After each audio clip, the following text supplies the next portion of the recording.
All right, today we're going to crack open one of the most important and, let's be honest, most misunderstood books ever written, Charles Darwin's On the Origin of Species. We're going to get right to the heart of his revolutionary argument and see exactly how he built the theory that, no exaggeration, completely changed the world. So let's dive in. First up, you have to understand the drama that was going on behind the scenes here. I mean, Darwin didn't just casually publish his life's work.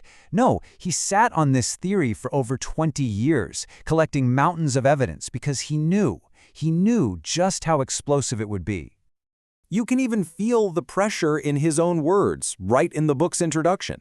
He calls this massive, world-changing work an abstract. Just a little summary that he was urged to publish. So, what was the big rush?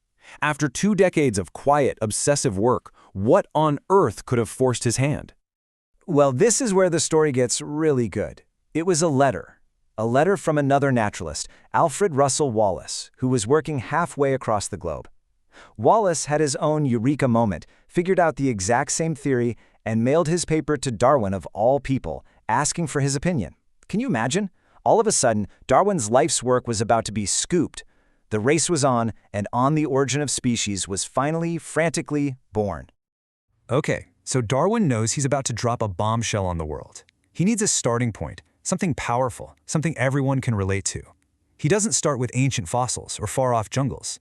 No, he starts with something his readers in Victorian England knew inside and out: farming and animal breeding.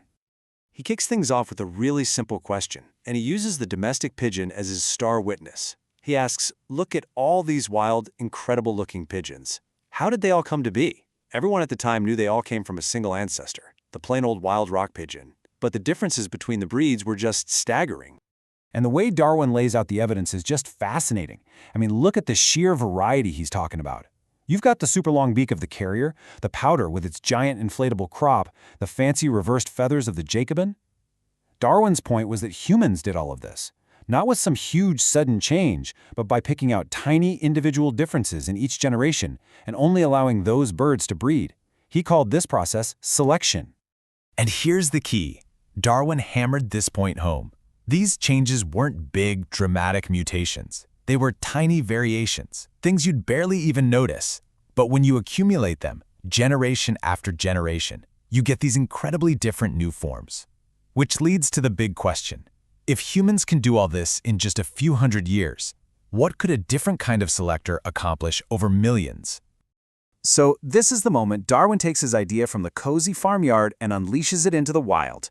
And he introduces a concept that is both incredibly simple and incredibly brutal: the struggle for existence. This number right here, this represents a cold, hard fact that Darwin saw with his own eyes. During one particularly bad winter on his own property, he figured that 4/5, that's 80% of the birds died. He realized that nature isn't this peaceful, harmonious garden. It is constantly and ruthlessly putting the brakes on population growth. And here's a really sharp insight. The struggle, he argued, isn't really about the obvious stuff, like a hawk chasing a sparrow. The most intense, the most severe competition happens between members of the same species. Why? Because they need the exact same food, the same shelter, the same territory. He even saw it in plants, where one variety of wheat would totally crowd out another when they were planted together. So the picture Darwin is painting is of a constant, silent, and absolutely relentless war for survival. Every single living thing is in a desperate fight for its own life, and for the chance to pass on its genes. And that, of course, is the million-dollar question that sets up his entire theory. If everyone is fighting, and most don't make it, what is it that decides who wins and who loses? And here it is. This is his answer. Darwin takes that idea of selection that the pigeon breeders were doing, and he applies it to the whole of nature. He gives it a new name: natural selection. This is the engine of the whole theory, right here. In that nonstop struggle to survive, any individual that happens to be born with some tiny, random variation that gives it an edge, slightly better camouflage, a beak that's a tiny bit better at cracking seeds, legs that can run just a fraction faster, that individual is just a little more likely to survive. And if it survives, it's more likely to have babies and pass that useful trait on. When you break it down, the process is just pure logic. First, you've got variation. No two individuals are exactly alike. Second, way more are born than can possibly survive. Third, nature selects the ones with the variations best suited for survival. And fourth, those winning traits get inherited. Now just imagine that process repeating, not for a few years, but for thousands or millions of generations. Those tiny changes really start to add up. And this brings the whole argument beautifully full circle. He connects that simple, familiar example of the pigeon to this vast, powerful, impersonal force of nature. Think about it. If a human, just picking for looks over a few centuries, can create all those weird and wonderful pigeon breeds, what could nature, selecting for life and death itself over the immense span of geological time, possibly create? Now, of course, a grand theory like this needs some serious evidence to back it up, and Darwin spent the rest of his book basically being the world's best prosecutor, assembling a mountain of proof from every corner of science he could get his hands on. He started by tackling the biggest objection right off the bat. Okay, Darwin, if you're right, where are all the transitional fossils? And his answer was brilliant. He argued the fossil record isn't a perfect video of the past. It's more like a book where almost all the pages have been ripped out. Becoming a fossil is an incredibly rare event, so we shouldn't expect to find a perfect, unbroken chain. Then he moves on to this really fascinating puzzle. Why would a bat's wing, a seal's flipper, a horse's leg, and your arm all be built from the exact same set of bones? I mean, they do totally different jobs. If you were designing them from scratch, that would be a pretty weird way to do it. But if they're all just modifications of a limb from a shared ancestor, then it makes perfect sense. It's a huge clue pointing to a shared history.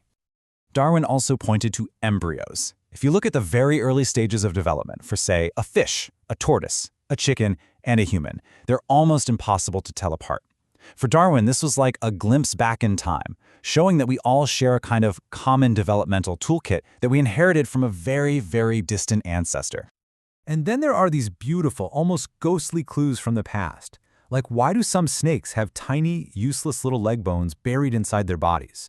Or why do some whales develop teeth in the womb only to lose them before they're born? These are rudimentary organs, leftovers from their evolutionary history.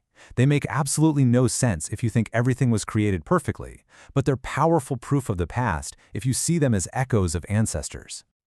So, when you put all of these pieces together, the clues from animal breeding, the reality of the struggle for existence, the elegant mechanism of natural selection, and that absolute mountain of evidence, you get to Darwin's final, profound conclusion.